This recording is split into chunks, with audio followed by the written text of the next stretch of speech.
Assalamualaikum warahmatullahi wabarakatuh. Salam sejahtera untuk kita semua. Semoga kita semua selalu diberikan kesehatan. Amin ya robbal alamin.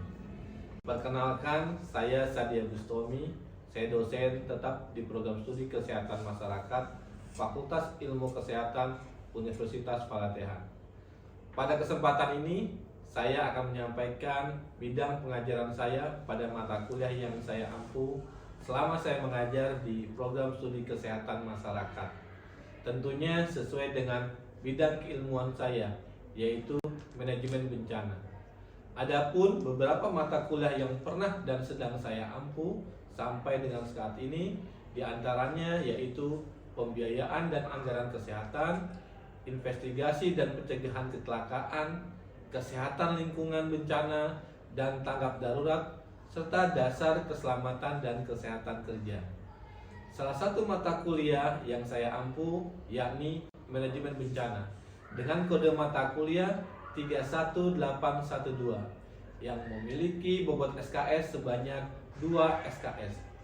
Deskripsi singkat mata kuliah manajemen bencana yaitu memberikan penjelasan tentang berbagai proses fisik dan alam yang dapat membahayakan dan menimbulkan bencana bagi manusia serta lingkungan, dan merupakan mata kuliah wajib di program studi kesehatan masyarakat, serta mata kuliah dasar untuk memahami mata kuliah selanjutnya seperti mata kuliah kesehatan lingkungan bencana dan tanggap darurat, dan juga menjadi prasyarat untuk mengambil mata kuliah pada semester berikutnya.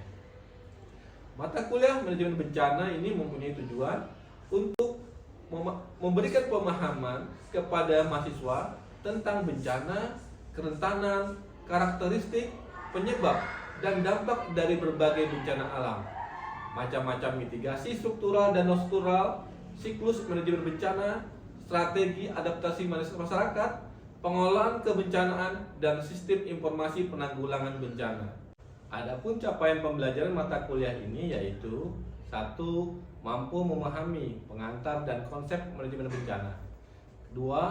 Mampu memahami bahaya alam dan memahami hubungan bencana dengan pembangunan.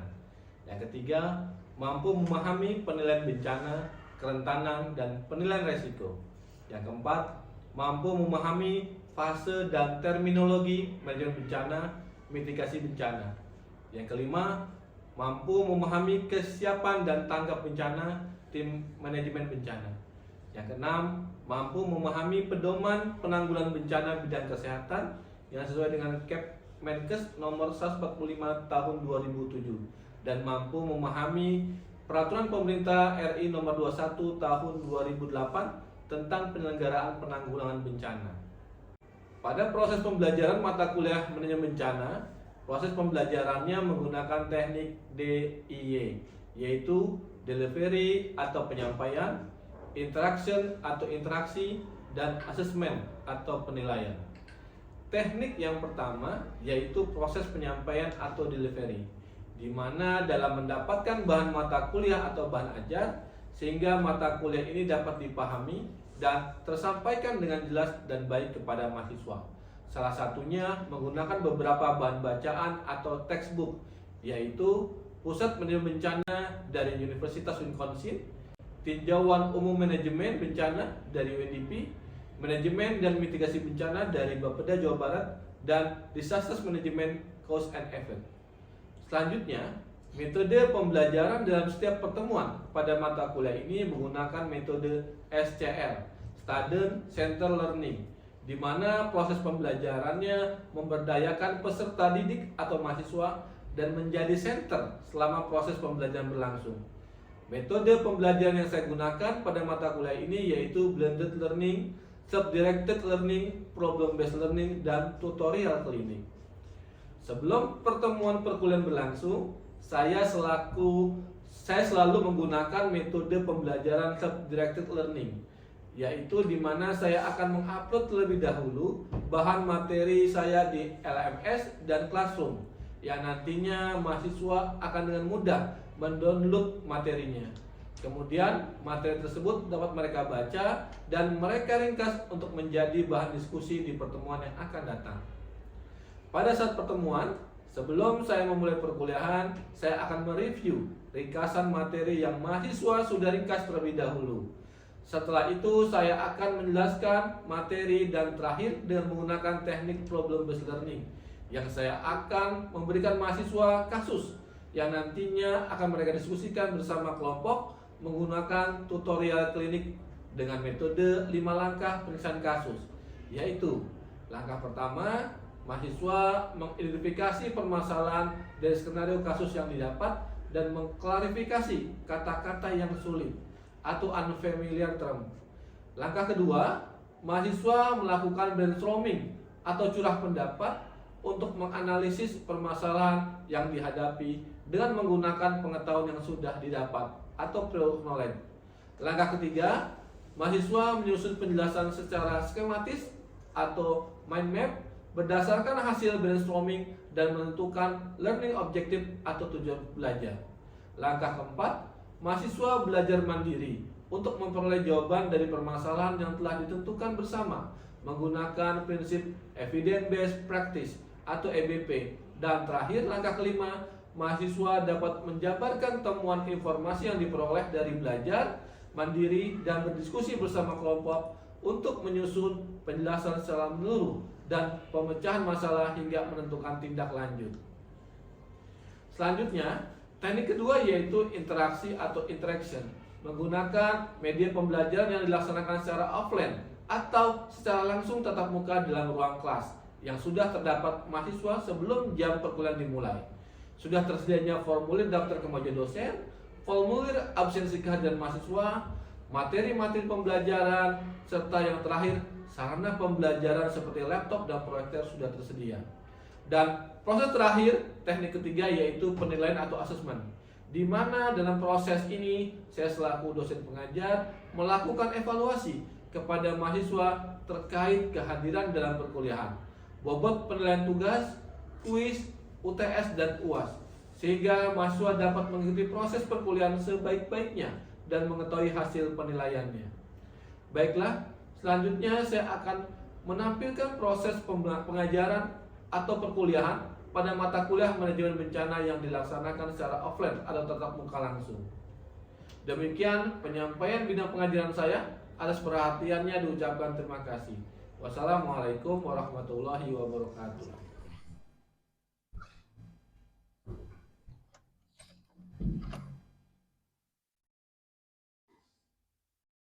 Assalamualaikum warahmatullahi wabarakatuh.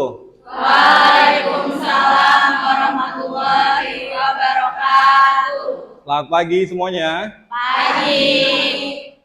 Oke, sebelum kita memulai perkuliahan pada pagi hari ini, alangkah baiknya kita semua untuk berdoa terlebih dahulu. Berdoa, silakan.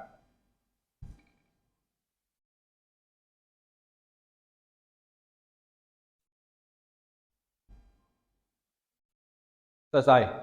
Sebelum kita mulai perkuliahan pada hari ini, saya ingin presensi kehadiran mahasiswa terlebih dahulu. Coba saya lihat di si akad.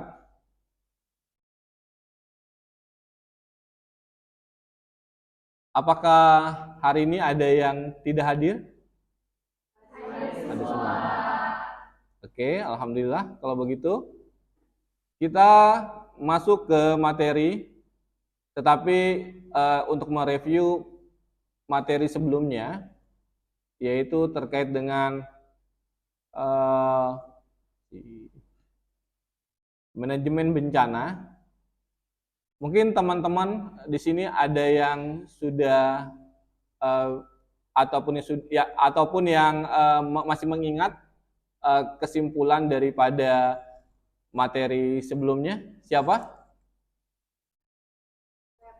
Ya, silakan. Manajemen bencana yaitu merupakan rangkaian kegiatan yang dilaksanakan dalam rangka usaha pencegahan, mitigasi kesiapsiagaan, tanggap darurat, dan pemulihan yang berkaitan dengan kejadian bencana. Manajemen bencana dilakukan dengan tujuan untuk mengurangi kerugian dan risiko yang mungkin terjadi dan mempercepat proses pemulihan pasca bencana. Oke, terima kasih kepada Alma yang sudah memberikan review dari pertemuan sebelumnya. Teman-teman semuanya, kalau begitu kita masuki materi yang kedua, yaitu konsep manajemen dan bencana. Perlu kiranya kita sadari bahwasanya yang namanya bahaya itu akan selalu menghantui kita, dimanapun kita berada. Maka itu ketika kita beraktivitas, yang namanya tanda-tanda bahaya itu selalu ada. Kalau kita lihat dari PPT yang saya sajikan di gambar ini, teman-teman juga mungkin sudah familiar ya dengan simbol-simbol atau tanda-tanda bahaya yang tergambarkan di sini. Kalian tahu kalau ini ada warna kuning seperti kerucut di lantai, tandanya apa? Tandanya lantainya licin. Kalau ada lambang seperti petir, tandanya apa? Oke. Kalau kalian temui di suatu sarana publik, terus ada tanda silang merokok, dilarang merokok. Ya seperti itulah ya, bahwasanya manajemen bencana, konsep manajemen dan bencana tentunya diperlukan untuk bisa memberikan suatu tanda atau peringatan. Ya, di sini ada beberapa definisi bahaya yang sudah dikemukakan atau juga dikeluarkan oleh organisasi-organisasi baik dari organisasi K3 ya maupun juga dari regulasi perundang-undangan ya. Coba bisa bacakan teman-teman terkait dengan apa itu bencana menurut Undang-Undang Nomor 24 Tahun 2007. Silakan. Ya. Jadi di Undang-Undang Nomor 24 Tahun 2007 Penanggulangan Bencana. Bencana adalah peristiwa atau rangkaian peristiwa yang mengancam dan mengganggu kehidupan dan penghidupan masyarakat yang disebabkan baik oleh faktor alam dan atau faktor non alam maupun faktor manusia, sehingga mengakibatkan timbulnya korban jiwa manusia, kerusakan lingkungan, kerugian harta benda dan dampak psikologis. Terima kasih. Ya teman-teman semuanya, di materi bencana ini kita juga nanti akan mempelajari macam-macam dari bencana. Ya, ada bencana alam, bencana non alam, dan juga bencana sosial. Ya, mungkin semua sudah tahu ya, kalau bencana alam berarti adalah bencana yang diakibatkan oleh alam. Bencana non alam berarti bencana itu diakibatkan oleh peristiwa atau rangkaian peristiwa karena non alam, ya. Dan juga bencana sosial, yang mana bencana ini diakibatkan oleh peristiwa atau serangkaian peristiwa yang diakibatkan oleh manusia. Nah, dari beberapa macam bencana, ya, ada yang tahu apa contoh-contohnya dari bencana alam, bencana non alam, dan bencana sosial? Silakan. Coba, yang baju hitam, bencana alam apa saja?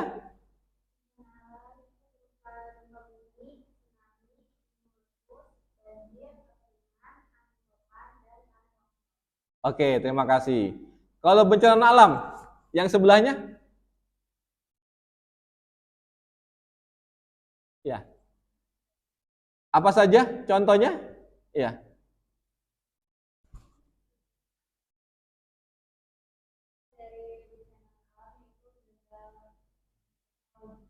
Ya, gagal teknologi, ada lagi? Yang lainnya? Kalau konflik sosial itu maksudnya ke dalam bencana sosial, ya. Kalau bencana non alam, ya, itu merupakan bencana yang karena peristiwa diakibatkan oleh non alam, ya. Tadi sudah betul, ya, ada yang berupa gagal teknologi, gagal modernisasi, epidemi dan juga wabah penyakit, ya. Teman-teman di saat 2020-2021 pernah mengalami yang namanya pandemi COVID-19. Nah, itu merupakan bencana non alam, ya. Sedangkan kalau bencana sosial, ya, ini berupa bencana yang diakibatkan oleh serangkaian peristiwa yang diakibatkan oleh manusia, seperti kayak konflik sosial antar kelompok, antar suku, antar agama, ataupun komunitas-komunitas di masyarakat. Itu merupakan bencana sosial. Oke, rekan-rekan mahasiswa, kita akan ke slide berikutnya, yaitu emergensi. Ya, emergensi adalah keadaan darurat. Ya, apa itu darurat? Darurat adalah keadaan sulit yang tidak disangka-sangka. Ya, baik itu gawat darurat, gawat tidak darurat, dan tidak gawat dan tidak darurat. Ya, oke. Sekarang saya mau bertanya kepada teman-teman semuanya. Ya, apakah pernah terjadi di lingkungan kalian kondisi-kondisi tersebut, ya, baik di lingkup keluarga maupun juga di masyarakat? Ada yang punya contohnya? Ya, silakan. Seperti apa? Orang yang sedang melakukan olahraga tiba-tiba terkena serangan jantung, dan orang yang sedang makan tiba-tiba tersedak. Oke, ya, betul. Terima kasih. Jadi kondisi gawat darurat itu bisa terjadi bukan hanya saat kondisi bencana saja, bukan saat juga kondisi lagi di jalan raya atau dalam kondisi jalur lalu lintas yang padat, tetapi bisa juga di lingkup rumah kita atau di kampus atau di mana saja. Ya, untuk itu tentunya perlu kita semua mendapatkan suatu pengetahuan yang praktis agar nanti kita bisa memberikan pertolongan saat seorang ataupun di lingkungan kita yang membutuhkan kondisi gawat darurat. Ya. Oke. Nah, sekarang kita ke fenomena alam, ya. Fenomena alam, ya, adalah peristiwa non artifisial yang mana dalam pandangan fisika dan juga bisa dijadikan suatu ciptaan oleh manusia. Ini dia bisa mempengaruhi manusia, contohnya seperti kayak bakteri, penuaan, bencana alam, ya. Nah, fenomena alam ini, ya, ini juga bisa seperti kayak letusan gunung berapi, ya, cuaca dan juga pembusukan, ya. Nah, sebagian besar fenomena alam ini tak berbahaya, ya, seperti hujan, ya. Nah, fenomena alam seperti letusan gunung berapi, tsunami, dan juga yang kemarin terjadi di daerah mana, Bandung, ya, di arah Bandung yang tahu berita kemarin ada angin tornado, mana? Rancaikek, ya. Nah, ini dianggap berbahaya, ya, karena itu bisa menimbulkan korban jiwa, kecacatan, ya, dan juga kematian.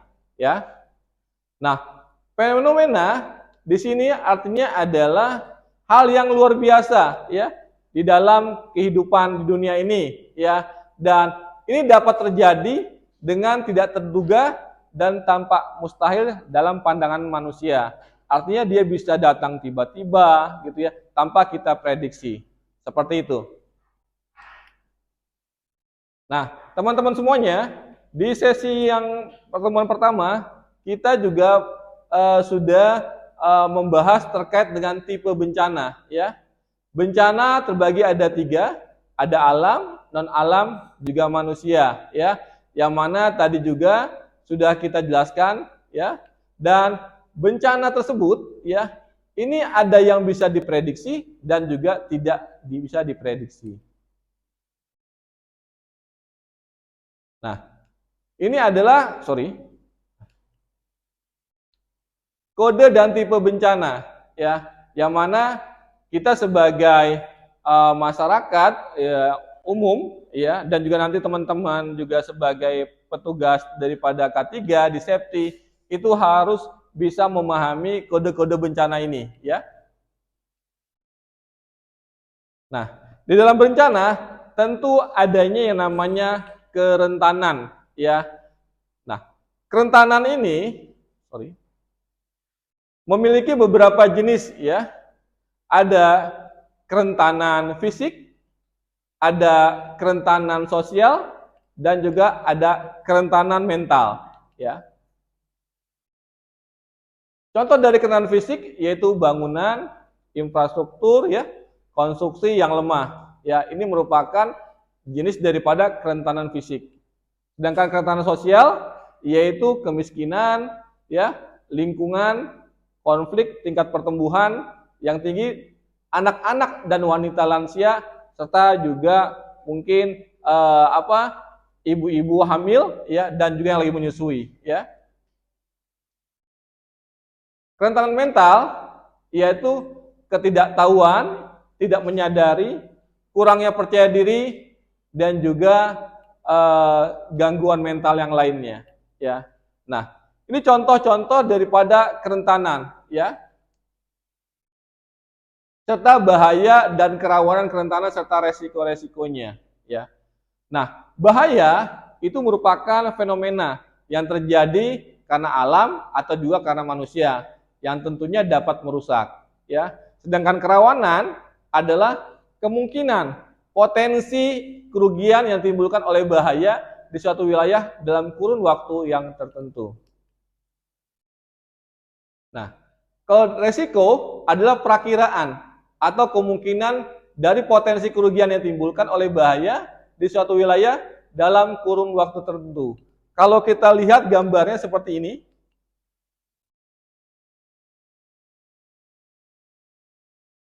enggak.